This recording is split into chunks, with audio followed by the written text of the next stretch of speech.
on te remet continuellement de cette vie entre tes mains. Merci, roi des rois. Tu es grand, tu es fidèle. Nous allons demander notre frère Serge, il va aller bénir le Seigneur pour ce moment de louange. Seigneur, nous te bénissons encore parce que c'est un moment, c'est toi qui nous donne la foi. Seigneur, c'est toi qui nous donne vraiment l'inspiration, c'est toi qui nous donne, c'est un moment de connaître, c'est un moment, c'est notre musique. De les mettre ensemble, c'est un moment où ton nom soit encore élevé en Seigneur. Nous te bénissons, c'est un moment pour cette Seigneur, merci vraiment parce que tu es au milieu de nous. Merci parce que c'est un moment où nous croyons au Dieu, que c'est un moment ta voix s'est davantage manifestée. C'est un moment en ce lieu et même c'est dans ce quartier, dans cette ville, dans ce pays. C'est un moment par ces chants, c'est un moment que la multitude des enfants de Dieu, c'est un moment de cesse d'élever à toi. Père, merci vraiment parce que tu as dit que si nous taisons, tu vas susciter même c'est un moment de pierre pour te brûler. Et nous te bénissons éternel parce que tu nous accordes le souffle de vie. Et c'est merci parce que tu nous donnes de réaliser encore que c'est un moment où nous sommes des sacrificateurs. Parce que c'est un moment où tu peux au travers de nous opérer encore des miracles dans la vie, c'est un de tes enfants. Merci Seigneur pour ta présence. Merci c'est un moment pour nos cœurs. Merci de nous disposer, c'est un moment à être encore richement pour le Seigneur ce jour. Que toute la gloire et l'honneur te soient rendus par le précieux nom de Jésus que nous avons prié.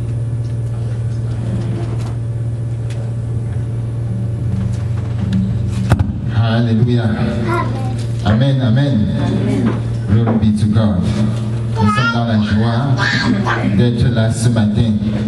La Bible nous dit que celui qui se tourne vers l'Éternel est rayonnant de joie. Quand tu te tournes vers l'Éternel, tu es rayonnant de joie. Alléluia. La Bible dit dans Romains chapitre 16, versets 1 et 2, je voudrais encore vous recommander notre sœur Phoebe. Elle sert actuellement comme diacre dans l'église de Saint-Cré. Préparez-lui dans l'esprit du Seigneur un accueil digne de chrétiens. Recevez-la comme il convient à des personnes qui ont consacré leur vie au Seigneur. Mettez-vous à sa disposition. Mettez-vous à sa disposition. Et bien aimé, ce passage nous montre qu'elle a existé dans l'église. Une femme appelée Phoebe, sœur Phoebe. Amen. Et la Bible dit qu'elle servait l'Éternel comme diacre dans l'église de Saint-Cré. Donc elle était au service du Seigneur. Et elle se met donc à se déplacer pour aller dans une autre communauté. L'apôtre Paul donne la recommandation de lui préparer dans l'esprit du Seigneur un accueil digne des chrétiens. Nous aussi, nous devons, bien aimés, avoir ces mêmes dispositions. Qu'est-ce qu'on dira de nous lorsque nous quitterons cette terre? Ici, l'apôtre Paul a écrit de Phoebe, elle sert actuellement comme un diacre dans l'église. On dit et il donne une recommandation, préparez-lui dans l'esprit du Seigneur un accueil digne des chrétiens. Recevez-la comme il convient à des personnes qui ont consacré leur vie au Seigneur. Le Seigneur recevra ceux qui ont consacré leur vie à lui. Et le Seigneur en partant a dit, je reviens. Je m'en vais vous préparer une place. Quand j'aurai fini de vous préparer une place, je reviendrai afin que là où je suis, vous y soyez aussi. Amen. Le Seigneur prépare présentement une place pour chacun de nous. Et il viendra nous prendre. Et nous devons aussi, en tant qu'enfants de Dieu, accueillir dans l'esprit du Seigneur tous ceux qui viennent au milieu de nous, notamment les enfants de Dieu. Partout où nous allons, nous devons accueillir tous les enfants de Dieu dans un esprit, dans l'esprit du Seigneur. C'est ma petite exhortation ce matin. Et nous allons écouter quelques annonces. Et ce matin, comme vous le constatez, il y a des absents. Et Marc Eddy a voyagé pour Toronto. Et Yveline aussi. Il y a également notre bien-aimée, nous avons prié pour tout à l'heure pour elle. Que le Seigneur lui fasse grâce présentement. Donc, ils ne sont pas là ce matin. Bien, nous avons à vous transmettre les nouvelles de notre sœur, maman Valentine, qui est arrivée très bien au Gabon, et le corps est aussi arrivé. Donc tout s'est bien passé, en fait tout se passe bien pour elle là-bas. Nous préparons notre retraite pour le samedi, et c'est une retraite que nous plaçons vraiment sous le thème de saisir les promesses de Dieu. Saisir les promesses de Dieu. Lorsqu'on parle de promesses de Dieu, on parle sur tous les plans. Ça peut être des promesses dans la santé, des promesses dans notre avenir, dans nos projets.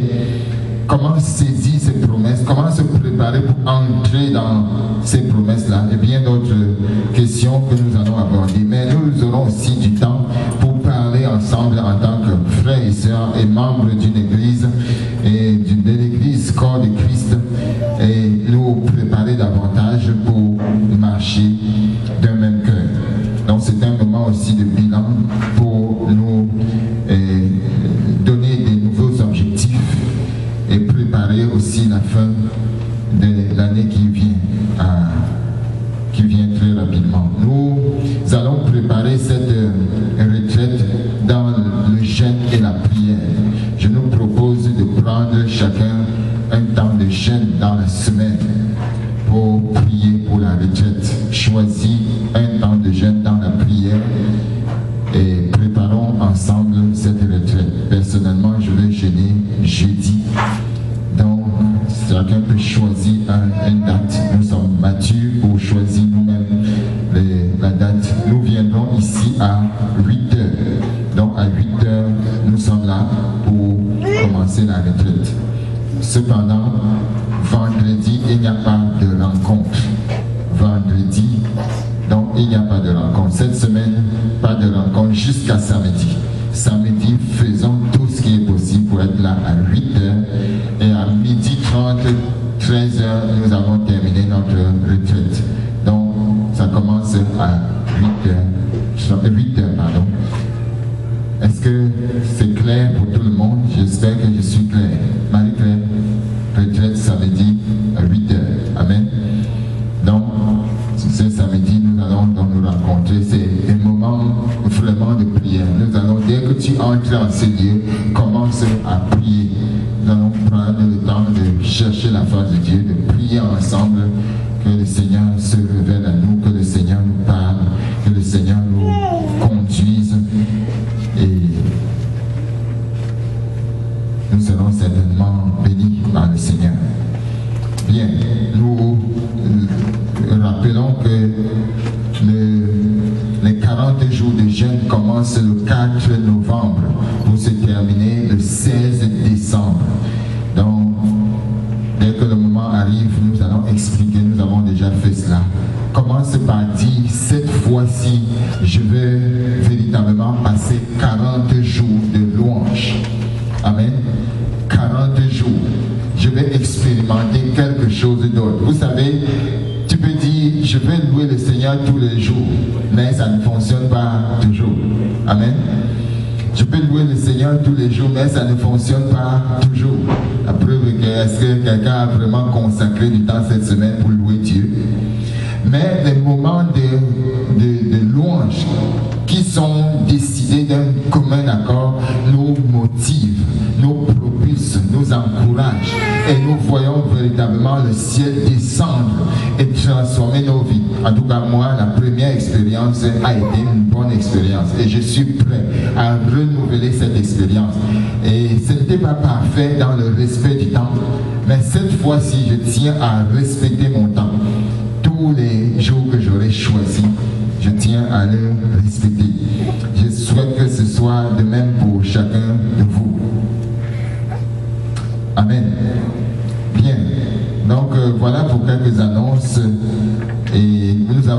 avons également les salutations de notre frère Alain et le petit frère de Virginie qui est parmi nous, devait aussi être là ce matin, mais à cause des nouvelles et des bonnes, ils n'ont pas pu être là ce matin. Gloire au Seigneur pour toutes choses. Nous continuons à prier pour notre sœur Martine qui a voyagé pour le pays. Et nous prions que la main de l'Éternel l'accompagne et la ramène ici dans la paix. Nous allons prier ensemble pour ce sujet. Amen. Alléluia. Seigneur Dieu, nous venons à toi te supplier, Seigneur Dieu, maintenant, dans le nom puissant de Jésus, d'accorder, Seigneur Dieu, ta grâce et ta faveur à Martine. Seigneur Dieu, dans ce qu'elle est en train de faire, au nom puissant de Jésus, nous prions, Dieu des cieux, que tu interviennes dans sa vie, que tu interviennes dans sa vie, que tu interviennes, oh Dieu, dans sa famille, que tu interviennes, Seigneur Dieu des cieux, ô Père, afin que tous ceux et celles qui dans sa famille ne te connaissent pas, Seigneur Dieu des cieux, te connaissent et parviennent à la connaissance de la vérité. Nous prions, Dieu, que tu la protèges. Nous prions, Dieu des cieux, que tu la soutiennes et que tu la fortifies. Oh Père, nous prions pour son mari et pour ses enfants. Nous prions que tu la ramènes ici dans la paix et dans la joie, dans le nom puissant de Jésus. Seigneur, merci de veiller sur elle. Merci de la soutenir. Merci de la remplir au nom de Jésus-Christ. Que toute la gloire te revienne, Père. Alléluia. Amen. Je voudrais rappeler qu'à la fin, bien que frère Guy ne soit pas là, nous allons voir la rencontre de la chorale, le groupe de louanges à la fin du culte. Bien, nous allons prendre notre Bible et nous allons écouter la parole de Dieu. Nous donnerons les offrandes à la fin de ce culte.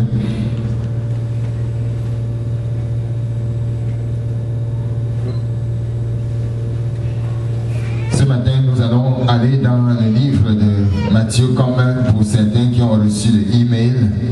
Nous sommes dans Matthieu chapitre 15 ce matin.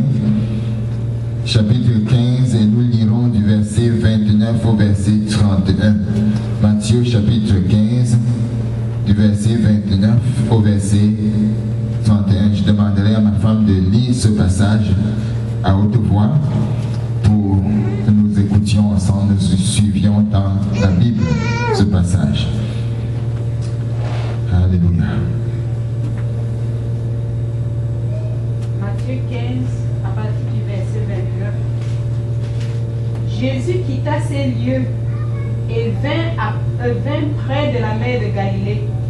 Étant monté sur la montagne, il s'y assit. Alors s'approcha de lui une grande foule, ayant avec elle des boiteux, des aveugles, des muets, des estropiés et beaucoup d'autres malades. On les mit à ses pieds et il les guérit.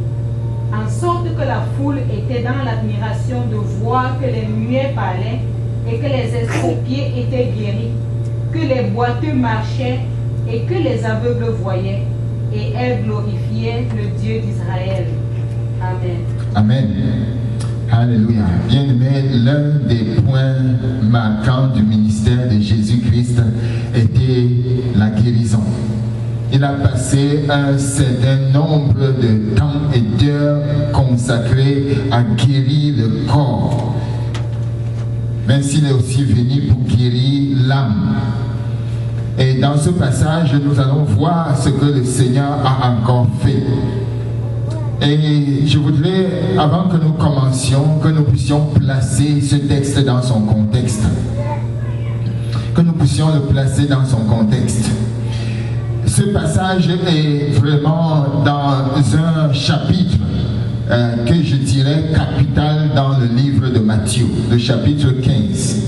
Le chapitre 15 aborde plusieurs sujets et l'un des sujets que Jésus vient d'aborder avant d'arriver à ce point-ci, c'est le sujet que les pharisiens l'ont amené à aborder. pourquoi est-ce que tes disciples violent la loi et ne lavent pas leurs mains avant de manger? Les pharisiens, les scribes, donc, un jour sont venus vers le Seigneur et lui ont posé cette question. Pourquoi? Pourquoi est-ce qu'ils ne respectent pas la tradition des anciens? Et Jésus donc va commencer une argumentation avec eux pour leur dire, en réalité, vous violez la loi de Dieu au profit de vos traditions. Bien-aimés, le Seigneur a replacé les choses à leur place. La priorité, la primauté de la loi de l'Éternel sur les traditions des hommes. Et nous, je crois vraiment que nous aussi, nous devons toujours nous poser la question de savoir si dans tout ce que nous faisons, dans tout ce que nous décidons, c'est la loi de l'Éternel, la parole de Dieu qui prime. Est-ce que c'est la parole de Dieu qui préside et non pas nos traditions, et non pas nos pensées, et non pas nos connaissances ou nos expériences passées, bien que ces expériences soient aussi importantes.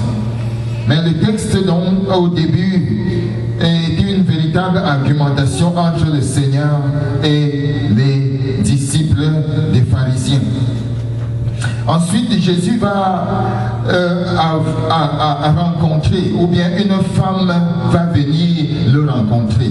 C'est la femme cananéenne qui vient implorer l'aide du Seigneur, vient demander justice. Et le Seigneur va répondre d'une façon extraordinaire, une façon qui nous étonne. Le Seigneur va lui dire, mais je ne suis pas venu pour les autres, je suis venu pour les brebis perdues de la maison d'Israël. La femme va insister. Le Seigneur dit, il n'est pas bon qu'on donne la nourriture des enfants aux chiens. C'est étonnant que le Seigneur dise ça aux autres. Mais la femme va encore insister. Et nous allons voir le Seigneur lui faire grâce. Lui faire grâce. La femme va avoir une foi particulière.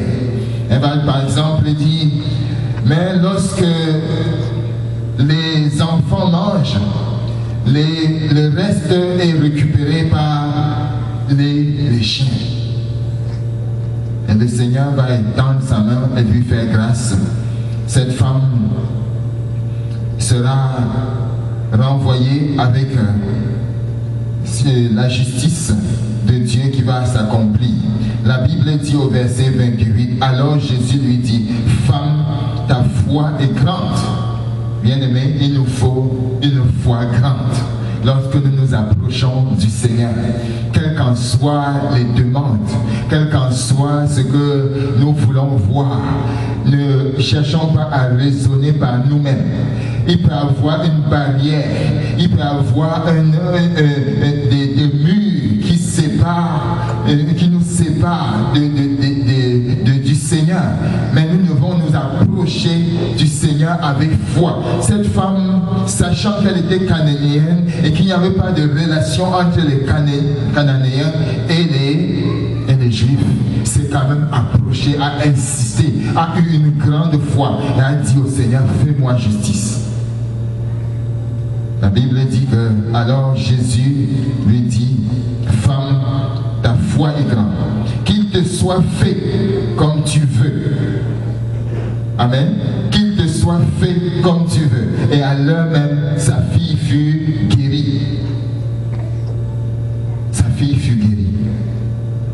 Bien-aimé, le Seigneur avait cette grâce de pouvoir répondre à celui qui s'approche de lui.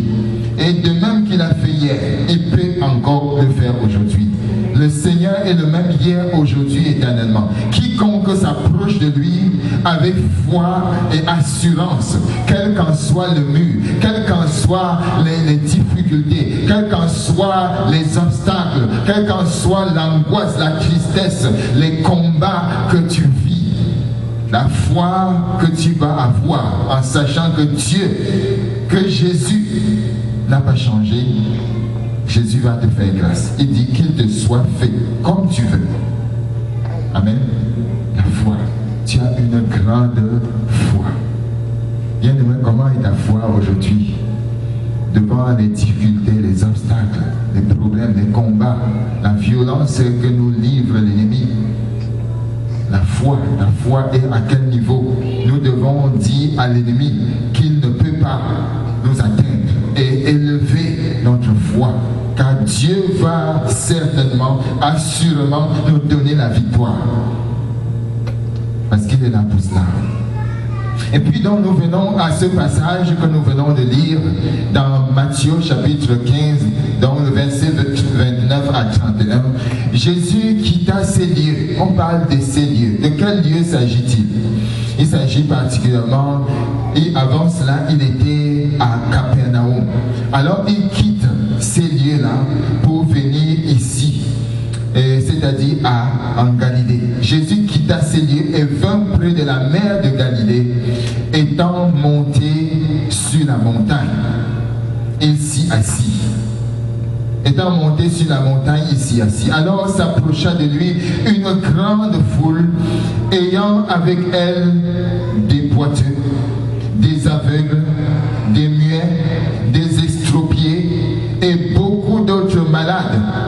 On les mit à ses pieds et il les guérit, en sorte que la foule était dans l'admiration de voir que les muets parlaient, que les estropiés étaient guéris, que les boiteux marchaient, que les aveugles voyaient, et elle glorifiait le Dieu d'Israël.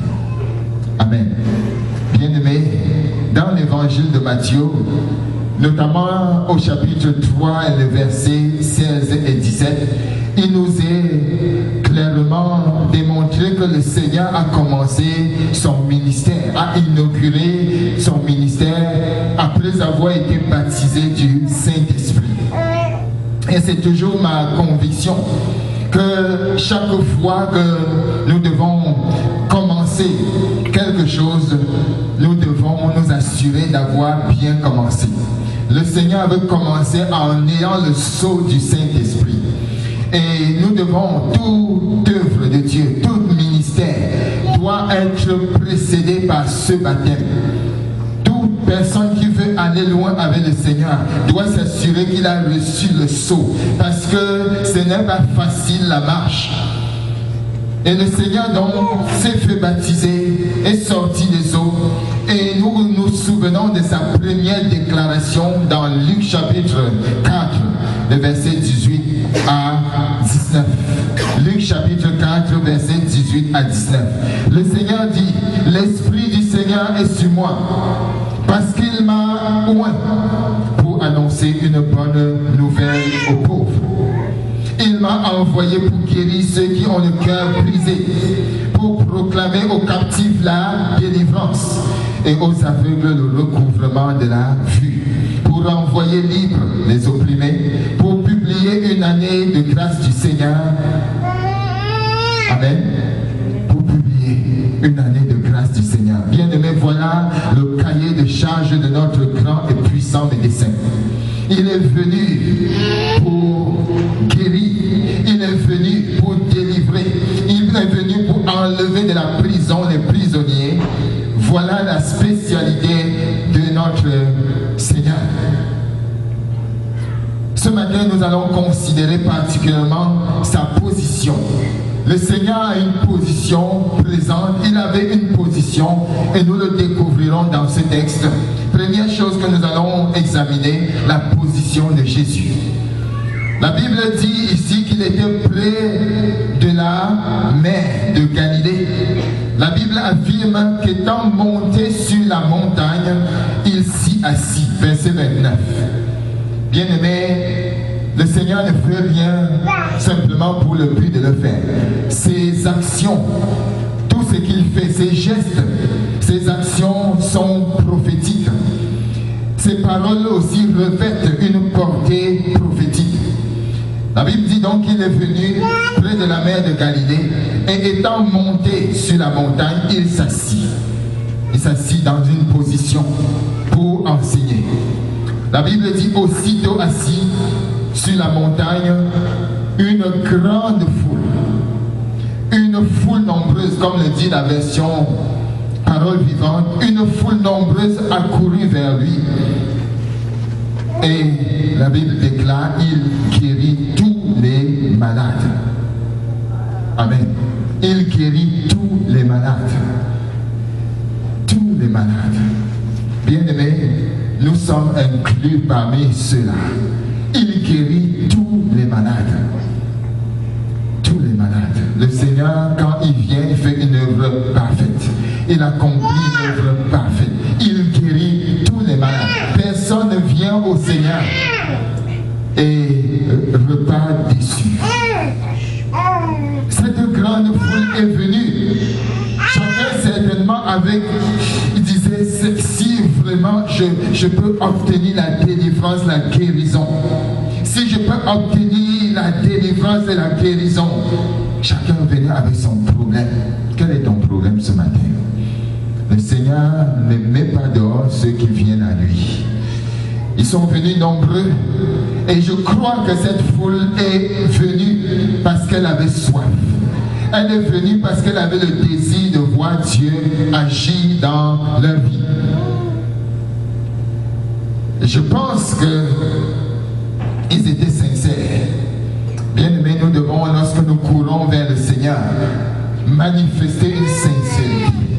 Nous devons être sincères. Amen.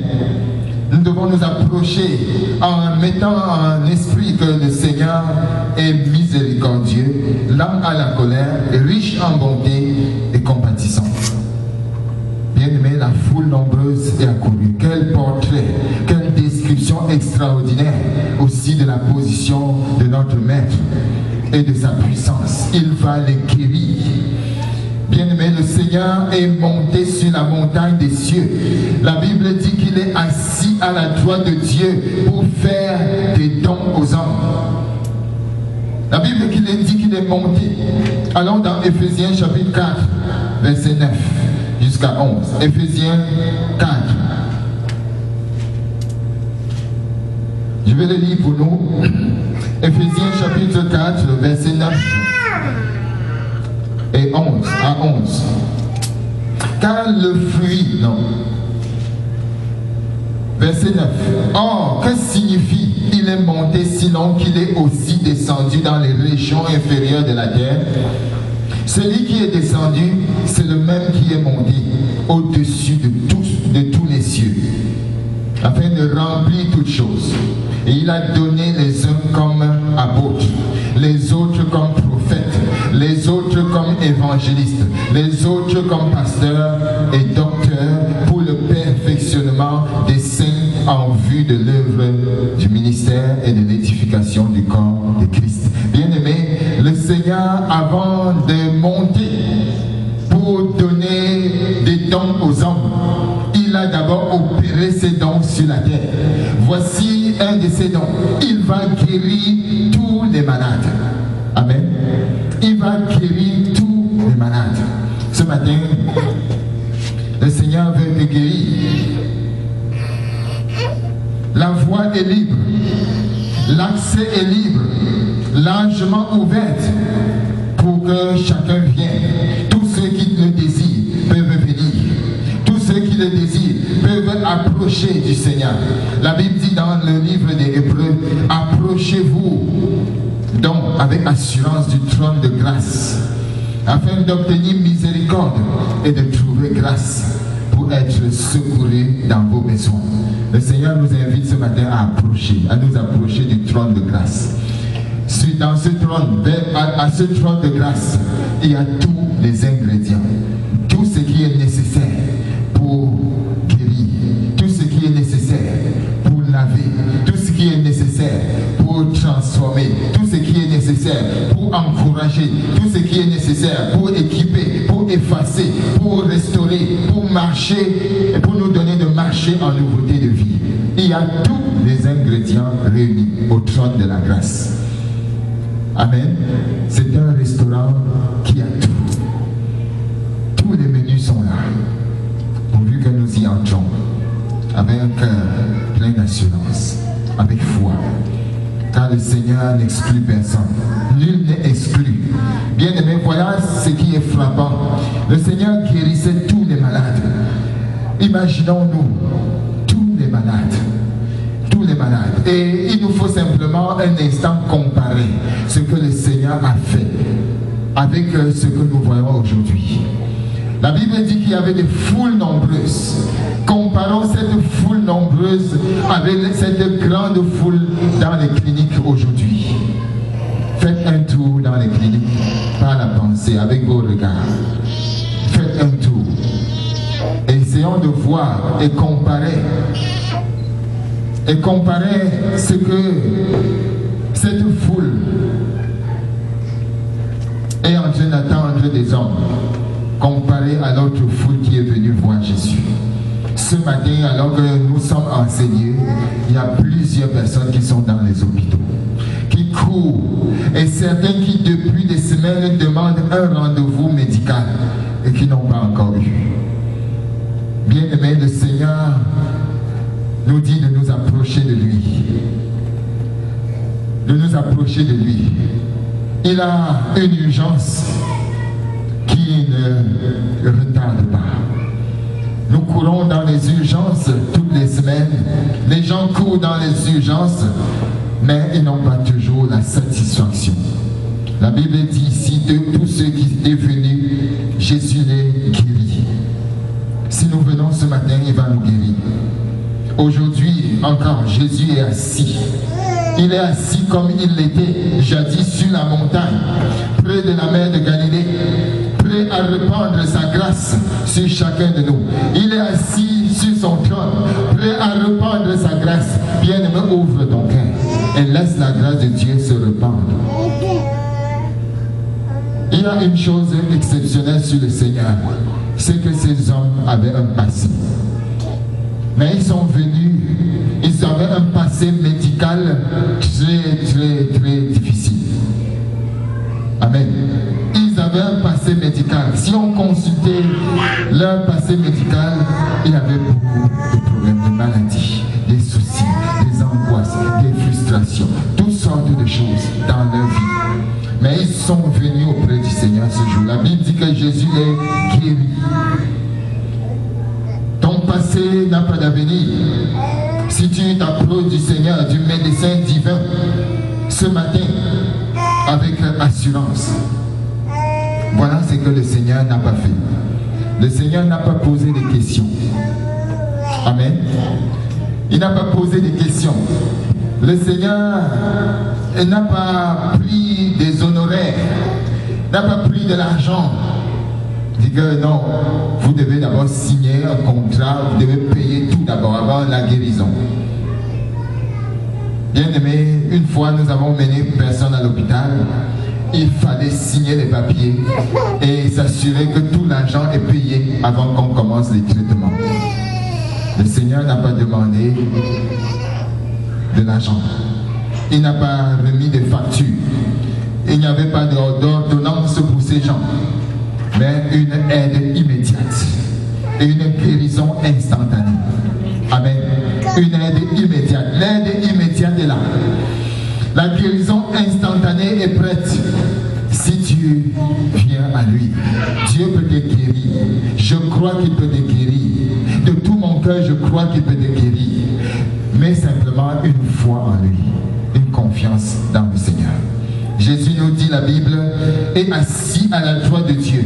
Et il est le seul espoir de guérison pour un monde qui périt. Il est le seul espoir de guérison pour toi ce matin.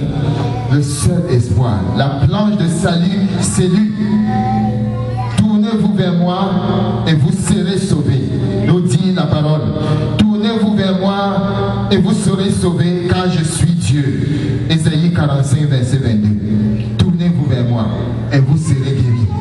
Tournez-vous vers moi et vous serez délivrés. Bien-aimé, vers qui te tournes-tu ce matin? Vers qui se tournent tes regards depuis un certain temps? Vers les hommes ou vers Dieu? Vers tes difficultés ou vers celui qui donne la solution? Vers qui te tournes-tu? Bien-aimé, tournons-nous vers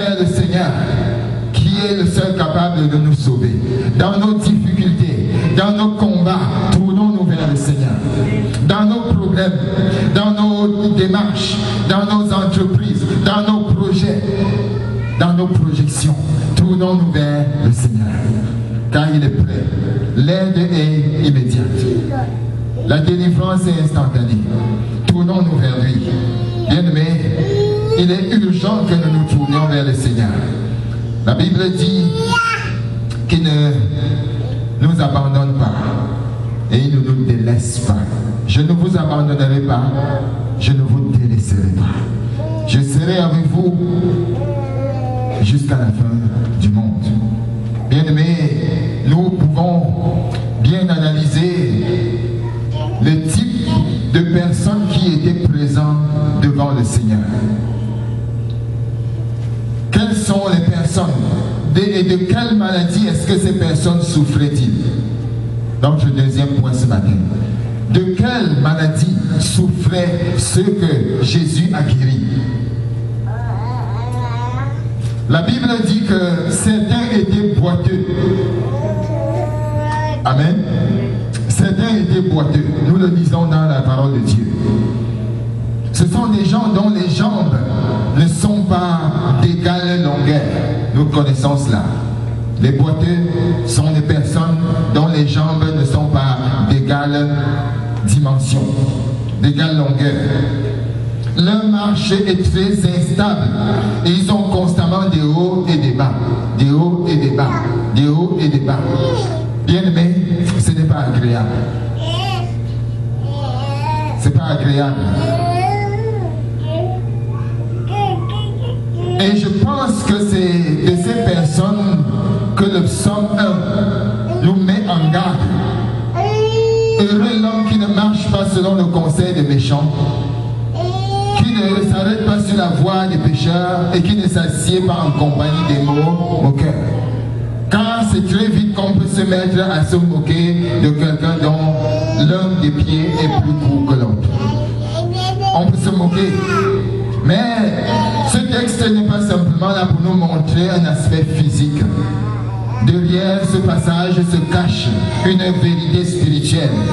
Bien aimé, il y a beaucoup de chrétiens boiteux essayant vainement de marcher comme ceux dont les jambes sont de même longueur. Ils sont en train d'essayer de marcher comme ceux qui ont tous les deux pieds de même longueur. Inutile de cacher, bien aimé, notre handicap. Inutile de le cacher. Le Seigneur le voit. Si nous sentons que nous sommes faibles et démunis, présentons-nous à Jésus tel que nous sommes. Si nous nous sentons démunis, si nous nous sentons affaiblis, si nous nous sentons abattus, présentons-nous devant le Seigneur. C'est lui qui guérit, c'est lui qui restaure, et il n'y a pas d'autres issues. Où fuirais-je loin de toi, dit le psalmiste. La solution, tu retourneras au Seigneur. Inutile, bien-aimé, de cacher ses problèmes. Inutile de cacher ses faiblesses. Venons au Seigneur.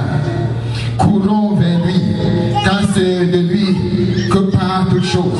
Et c'est en lui que nous trouvons la solution à tout problème, à tout manquement, à toute difficulté.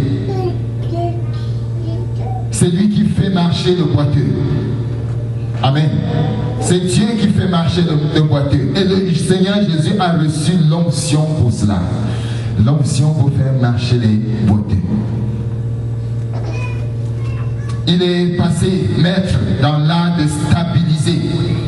Car le boiteux est instable dans sa marche. Et le boiteux spirituel aussi est instable dans sa marche chrétienne. Il a constamment des hauts et des bas. Il est instable. Celui qui fait marcher le boiteux peut stabiliser les instables, peut encourager les abattus. Celui qui guérit peut donner de la constance à l'inconstant, de la discipline à l'indiscipliné, de la rigueur à la de la rigueur et de la passion à celui-là qui est découragé, qui n'a plus de zèle, qui n'a plus de passion. Bien-aimé, le Seigneur nous demande ce matin de sortir de notre emboîtement, de notre handicap spirituel, de notre instabilité. Refusons de continuer à boiter. Le boiteux a cette particularité qu'il a une vie en dents de scie. Il est tantôt en haut, tantôt en bas. Il peut rire avec toi le matin, mais le soir, il attrape une colère amère. Bien-aimés, nous devons sortir de toute instabilité spirituelle. Nous devons sortir de toute instabilité qui nous conduit à une vie qui n'honore pas le Seigneur. Le Seigneur est passé maître dans la délivrance des boiteux. La Bible dit que tous les boiteux étaient guéris. Voilà la spécialité du Seigneur. Voilà son domaine de définition. En lui, bien-aimé, tu peux retrouver une stabilité. En lui, tu peux être redéfini. En Dieu, en Jésus-Christ, tu peux être redéfini et commencer une ascension fulgurante. Une ascension qui ne va plus s'arrêter.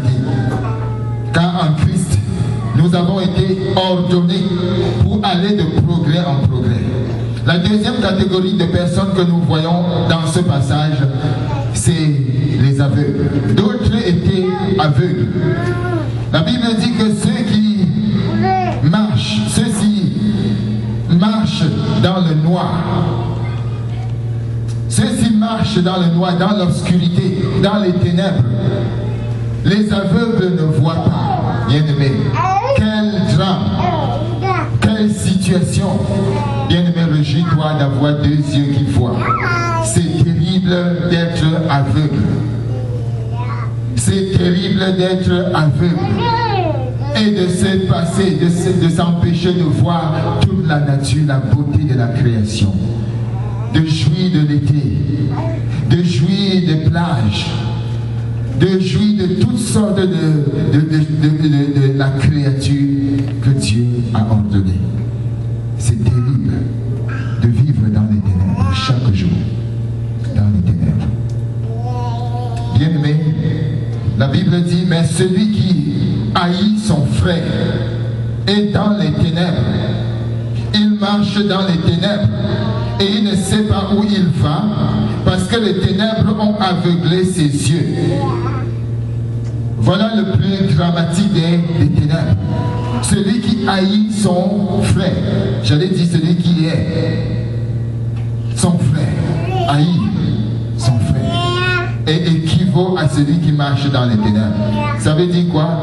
Ça veut dire qu'il ne sait plus où il s'en va. Il n'a plus de direction, il a perdu la vision. Les aveugles, quand on les voit de loin, à distance, on ne discerne pas leur handicap ou leur infirmité. De loin, on ne les discerne pas. On ne discerne pas leur handicap, leur infirmité. Mais leurs yeux ne voient rien. Ils n'ont aucune assurance. Ils n'ont aucune confiance. Ils ne savent pas où ils vont. Bien aimé, ils ne savent pas où ils vont. Est-ce que tu sais où tu vas? Est-ce que tu sais à quoi tu as été appelé? Ils n'ont point de vision, les aveugles. Donc pas d'initiative personnelle, ni de créativité. Leur vie est monotone, coincée dans les ténèbres. De même qu'un aveugle ne pourrait entreprendre l'ascension d'une montagne toute seule. Bien-aimés, ceux qui sont spirituellement aveugles ne peuvent pas entreprendre l'ascension de la montagne passionnante de l'œuvre que Dieu lui-même a confiée. Ils sont aveugles. Les aveugles dépendent des autres pour être guidés. Mais la bonne nouvelle ce matin, c'est que le Saint-Esprit n'a pas encore cessé, n'a pas encore arrêté son œuvre. Il est celui qui ouvre les yeux des aveugles.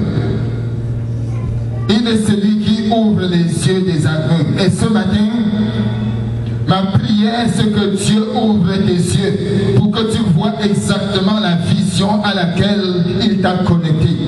Pour que tu vois exactement ce à quoi tu es appelé. Parce que si tu ne le discernes pas, bien-aimé, tu seras aveugle toute ta vie. Et c'est dramatique. Et c'est dramatique de vivre inconscient de ce que Dieu t'a appelé à faire. Bien-aimé, ma prière pour toi ce matin, c'est que Dieu t'ouvre les yeux et que tu ne refuses plus la vision qu'il t'a confiée et que tu marches humblement devant lui pour entrer dans la perspective de Dieu. Alors seulement tu seras heureux. Les aveugles ont une autre particularité, c'est que ils ne peuvent pas grimper des montagnes tout seuls. Ils ne peuvent non plus descendre des escaliers tout seuls. Parce que l'escalade est dangereuse. Les escaliers sont dangereux. Ils ont besoin de guides. Bien aimé, le Saint-Esprit a été envoyé comme le guide suprême de chacun de nous. Je ne sais pas sur quelle pente tu te trouves maintenant, mais le Saint-Esprit est fidèle pour te guider dans la descente ou dans la montée, si tu lui fais confiance. La troisième catégorie de malades que nous constatons dans ce passage, c'était des muets. Des muets. Les muets n'ont pas la capacité de parler, de s'exprimer. Les muets symbolisent ceux qui peuvent voir et ne peuvent marcher, et ceux qui peuvent voir et marcher, mais dont les lèvres sont comme cousues, sont comme bandées, sont comme scellées. Certes, ils connaissent leur vie. Certes, ils connaissent beaucoup de choses. Certes, ils comprennent beaucoup de choses.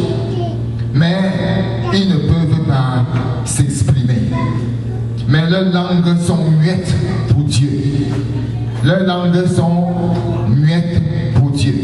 Bien-aimé, je ne sais pas à quel niveau, dans quel degré de mutisme tu es arrivé, mais depuis longtemps ou depuis récemment, tu as arrêté de parler du Seigneur. Tu as arrêté de témoigner pour le Dieu qui t'a sauvé.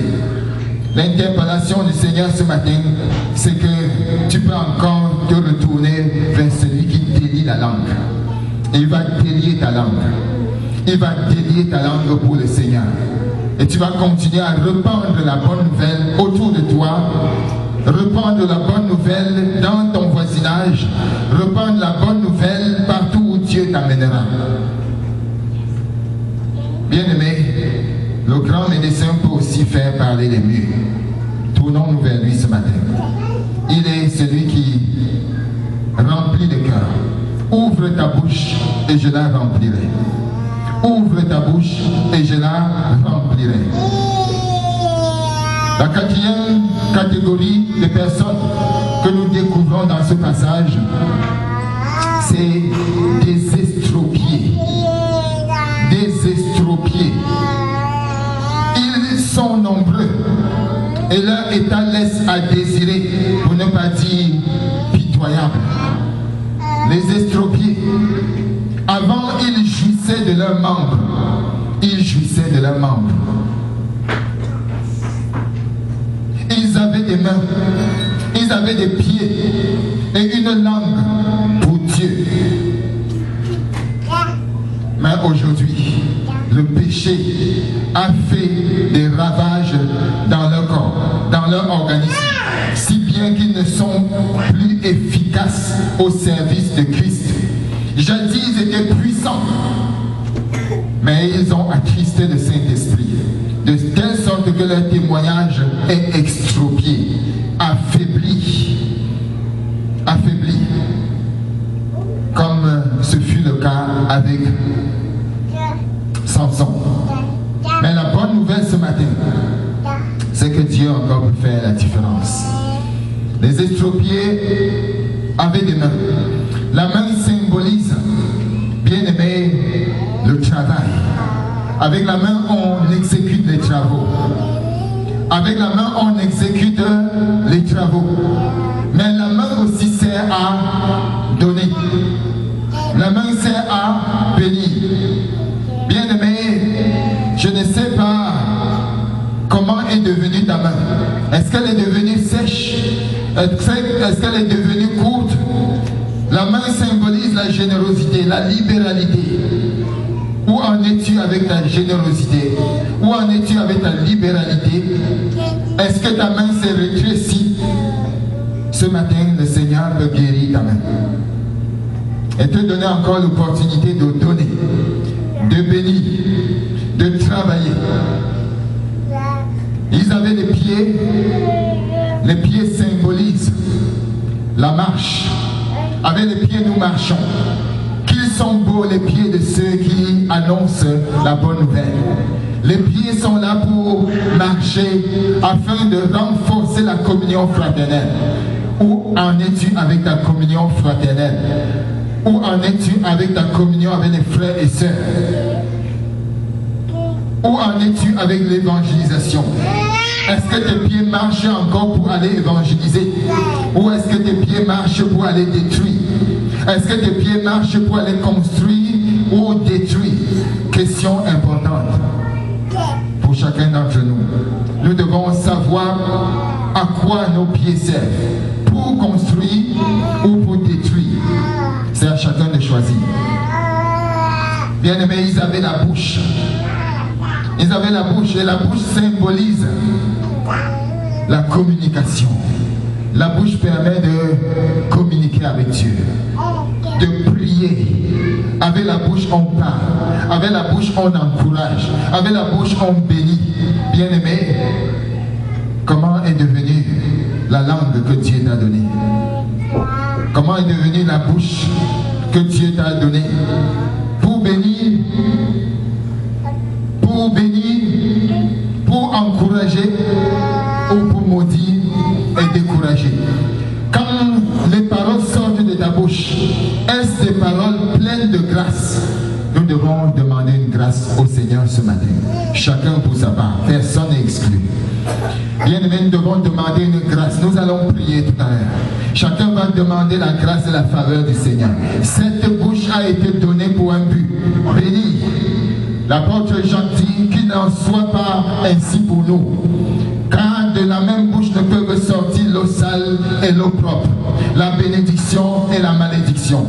Prions au Dieu des cieux, prions au Dieu des cieux qui nous fasse grâce, afin que nous ayons à cœur d'encourager, de bénir, de prier. La bouche a été créée pour un but. Bien aimé, la Bible dit dans Jérémie chapitre 3 verset 22, « Je pardonnerai vos infidélités. Je pardonnerai vos infidélités. » Nous avons donné des paroles, nous n'avons pas tenu. Le Seigneur promet de nous pardonner ces infidélités-là. La cinquième catégorie de personnes que nous avons dans ce texte, ce sont des personnes qui n'ont pas été nommées. Ils ne sont pas nommés. On ne les a pas nommés. La Bible dit simplement, et beaucoup d'autres malades. Beaucoup d'autres malades. Les malades de toutes sortes peuvent représenter les affaiblis, les affligés, les fiévreux et tous ceux qui ont le cœur brisé, tous ceux qui ont le cœur déçu, tous ceux qui sont frustrés et qui sont devenus amers.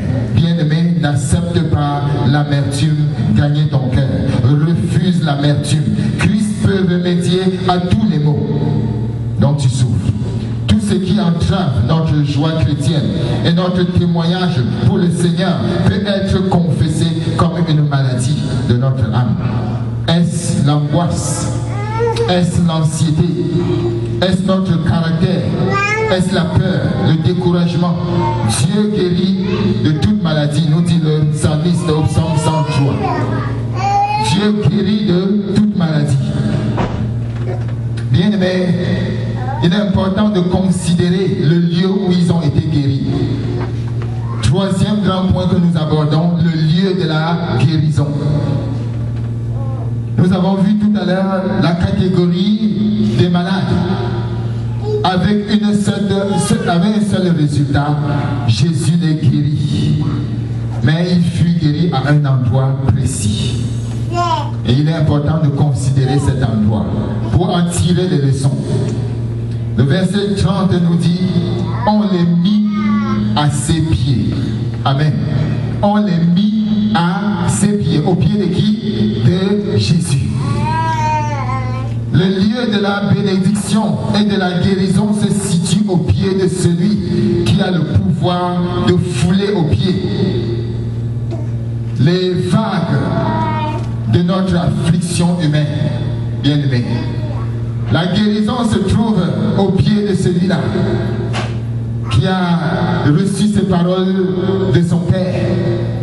Assieds-toi jusqu'à ce que je fasse de tes ennemis ton marchepied. Bien-aimé, la guérison se trouve au pied du Seigneur.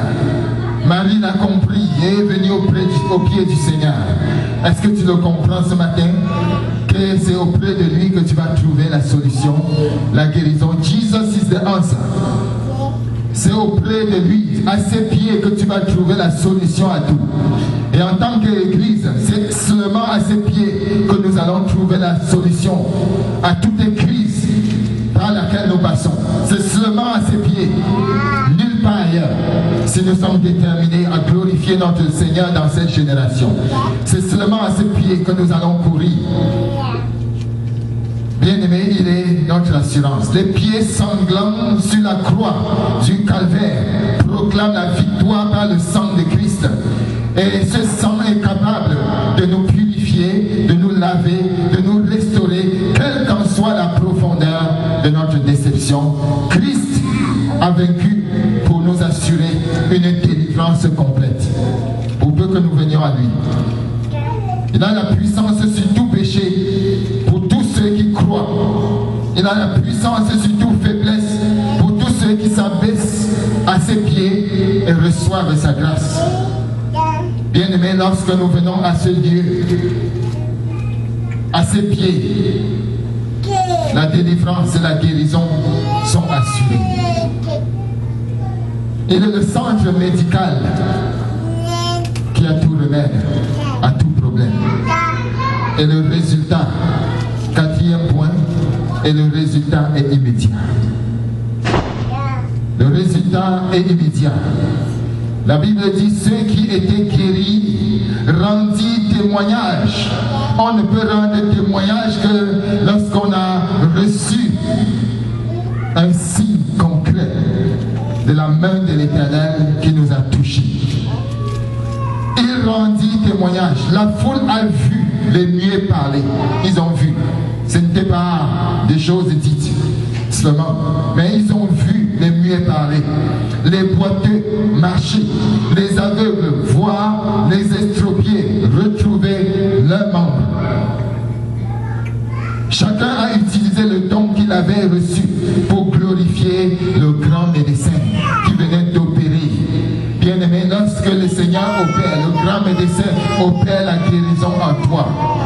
La preuve de cette guérison en toi, c'est la louange que tu vas lui remettre, la reconnaissance permanente que tu dois lui vouer. Une reconnaissance permanente, une louange constante est la marque que le Seigneur a opéré un miracle dans nos vies et nous a guéris. Si tu n'es pas encore arrivé à ce stade-là, l'eau est encore disponible. La grâce est encore là pour te restaurer, afin que tu entres dans cette dimension de témoignage. Ceux qui étaient guéris rendit témoignage. Ceux qui étaient guéris rendit témoignage. Approche-toi pour recevoir un témoignage. Le Seigneur a réservé pour chacun de nous un témoignage. J'étais malade, mais le Seigneur m'a guéri. J'étais découragé, mais le Seigneur m'a encouragé. J'étais frustré, mais le Seigneur m'a restauré. J'étais déçu, mais il m'a reconforté. chacun peut avoir cette guérison s'il s'approche du Seigneur. Nul n'est exclu, quel qu'en soit le problème. La puissance de Christ ne pouvait rester cachée. Lorsque Dieu t'a touché, tu ne peux pas t'empêcher d'exprimer une telle puissance. Amen. Tu ne peux pas t'empêcher d'exprimer une telle puissance. Bien-aimé, un homme, après avoir couru vers les hommes pour obtenir la guérison, pour obtenir la puissance. Une femme, après avoir couru pour consulter les médecins, consulter les hommes, n'a pas obtenu la solution.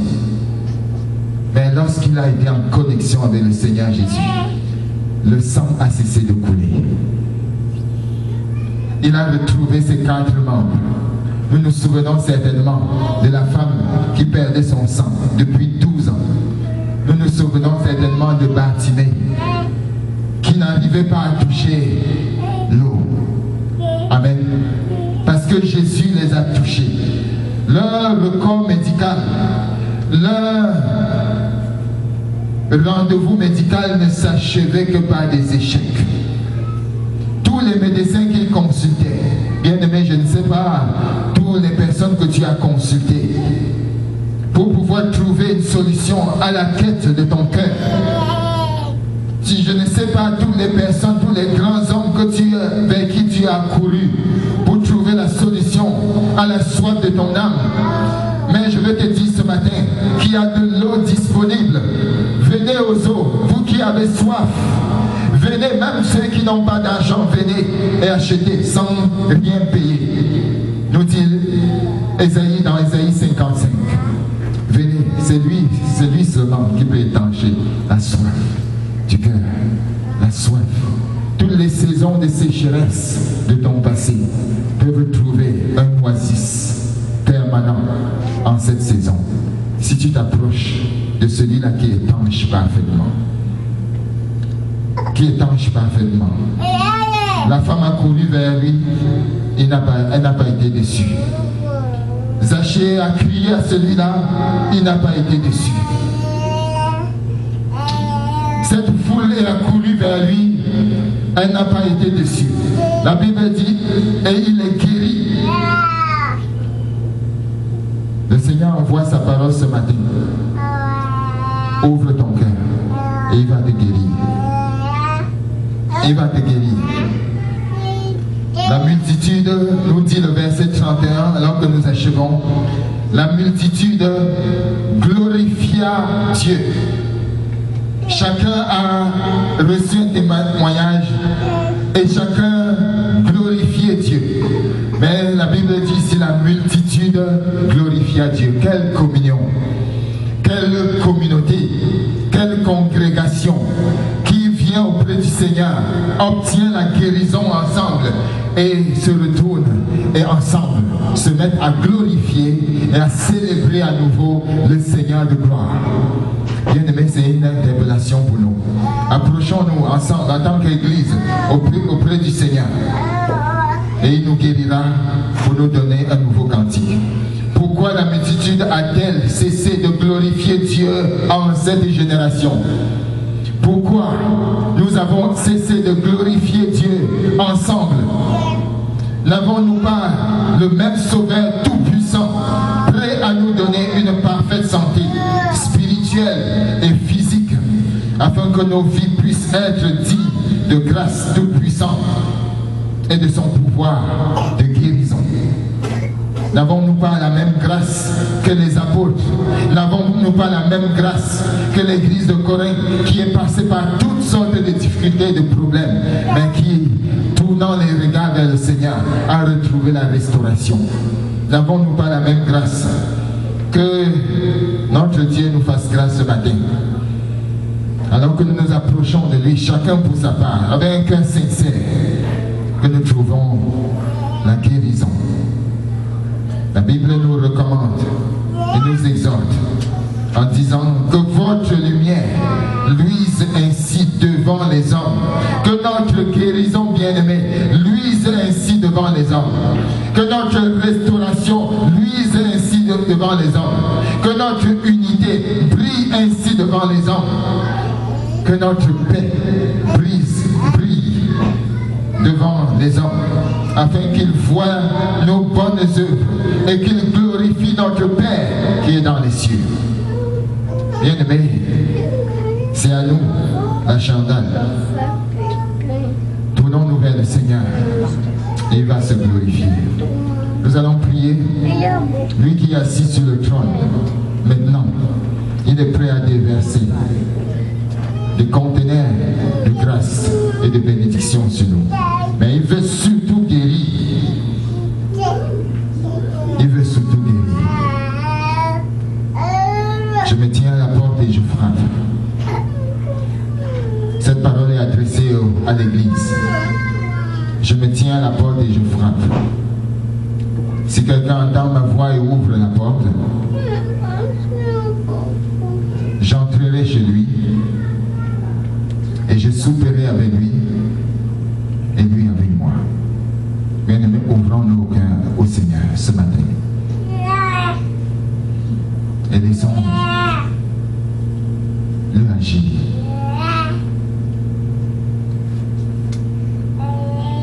Donc le Seigneur est le même hier, aujourd'hui et éternellement. Ce qu'il a fait pour cette foule nombreuse, il peut le faire encore pour nous. Et nous guérit de toute maladie, et nous guérit de tout mal, et nous guérit complètement. Seigneur, c'est ton heure maintenant. Fais grâce, Seigneur. Oh Saint-Esprit, fais grâce. Saint-Esprit, guéris-moi. Je m'abandonne à toi, Seigneur. Je m'abandonne à toi, Dieu. Je n'ai pas d'autre issue. Je n'ai pas d'autre solution que toi. Personne ne peut m'apporter la délivrance. Personne ne peut m'apporter la restauration. Personne ne peut m'apporter la paix. Seigneur, c'est en toi seul que je peux trouver tout cela. C'est pourquoi je m'amène à toi, à cette heure, à cet instant. Et je te supplie, Seigneur, de mettre ta main sur moi.